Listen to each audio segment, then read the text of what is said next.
আপনি যদি জীবনে সুখী হতে চান, ভবিষ্যতে ফোকাস করতে চান এবং আপনার মেন্টাল হেলথটা ভালো রাখতে চান, আপনাকে 3 ধরনের মানুষকে ক্ষমা করতে হবে। নাম্বার 1 হচ্ছে বাবা মা। বাবা মাও মানুষ, তারাও ভুলের ঊর্ধ্বে নয়। এবং আমাদের অনেক সন্তানের মনে অনেক সময় দেখা যায় অনেক কিছু নিয়েই বাবা মার অনেক ডিসিশন নিয়ে আক্ষেপ থাকে। বাবা মার অনেক ডিসিশন অনেকের জন্য দেখা যায় যে রং প্রুফ হয়। অনেক সময় দেখা যায় বাবা মার অনেক সিদ্ধান্তের কারণে অনেক ধরনের সাফারিংস তৈরি হয়।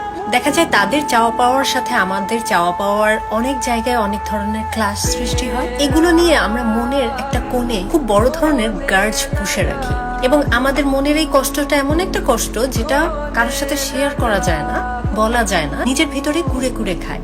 তো বাবা মাকে ক্ষমা করতে শিখেন। মনে রাখবেন যে তাদের জন্য আপনি একটা জীবন পেয়েছেন। জীবনটাকে একভাবে কাজে লাগাতে না পারলে অন্য কোনো ভাবে নিশ্চয়ই লাগানো সম্ভব। বাবা মাকে ক্ষমা করতে পারলে দেখবেন জীবনটা অনেক সহজ হয়ে যাবে, মনের ভার অনেক কমে যাবে, আপনি অনেক সুন্দর করে লাইফে ফোকাস করতে পারবেন, গ্র্যাটিটিউড ফিল করবেন। নাম্বার 2 হচ্ছে আপনার প্রাক্তন। সেটা হতে পারে গার্লফ্রেন্ড, বয়ফ্রেন্ড, হাজব্যান্ড, ওয়াইফ, যে কেউ। হয়তো আপনার জীবন থেকে চলে গেছে একটা বিটার মেমোরিজ আপনাকে দিয়ে গেছে, অনেকের অনেক বাজে ধরনের এক্সপেরিয়েন্স হয়। আসলে দুই দিকের সিঙ্ক না হলেই তো একটা সম্পর্ক ভেঙে যায়। কিন্তু খারাপ ওই গার্জটা যত আপনি পুষে রাখবেন, নিজেকে তত বেশি বিট্রেড মনে হবে, নিজেকে তত বেশি মনে হবে যে আপনার সাথে খারাপ কিছু হয়েছে। নিজের ভিতরে আপনার এক ধরনের নেগেটিভিটি তৈরি হবে, নিজের কনফিডেন্সটা নষ্ট হবে। প্রাক্তনকে ক্ষমা করতে পারলে দেখবেন মনের ভিতরে ওই যে তাকে নিয়ে পুষে রাখা টক্সিক চিন্তা ভাবনাগুলো দূর হয়ে যাবে এবং নিজের প্রতি আপনার একটা কনফিডেন্স ফিরে আসবে। যেহেতু জীবন আপনি নতুন ভাবে শুরু করার জন্য এই সম্পর্ক থেকে বের হয়ে আসছেন, তো পুরানো এই বার্ডেন আর বয়ে বেড়াবেন না।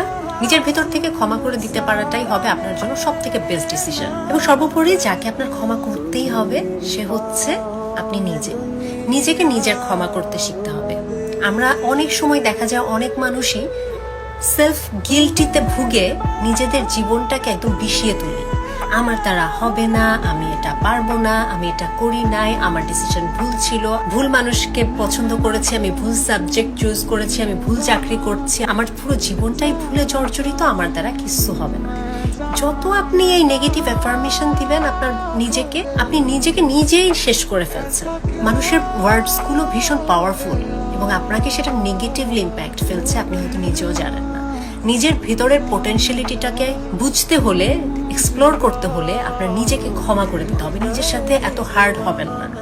Let it be. জীবনে যদি একটা কিছু পাচ্ছেন না, ইটস ওকে। সবার জীবন সবকিছু পেতে হবে এমন কোনো কথা নাই। একটা হচ্ছে না আর একটা হবে। নিজেকে ভালোবাসেন, নিজেকে ক্ষমা করেন, জীবনটা অনেক সহজ এবং সুন্দর হবে। এবং খেয়াল করলে দেখবেন এই 3টা জায়গাতেই আপনি ক্ষমা করেন বা না করেন, অপর দিকের মানুষটা কিন্তু জানবেও না, বুঝবেও না, কিন্তু জিনিসগুলো ভিতরে ভিতরে আপনার আত্মবিশ্বাসকে নষ্ট করছে, আপনার সেলফ রেসপেক্ট, সেলফ এস্টিমের জায়গাটাকে, কনফিডেন্সের জায়গাটাকে নষ্ট করছে। ক্ষমা করে দেখেন, আপনি অবশ্যই একটা পজিটিভ চেঞ্জ আপনার লাইফে দেখতে পারবেন। Try it out and let me know. Thanks for watching. By.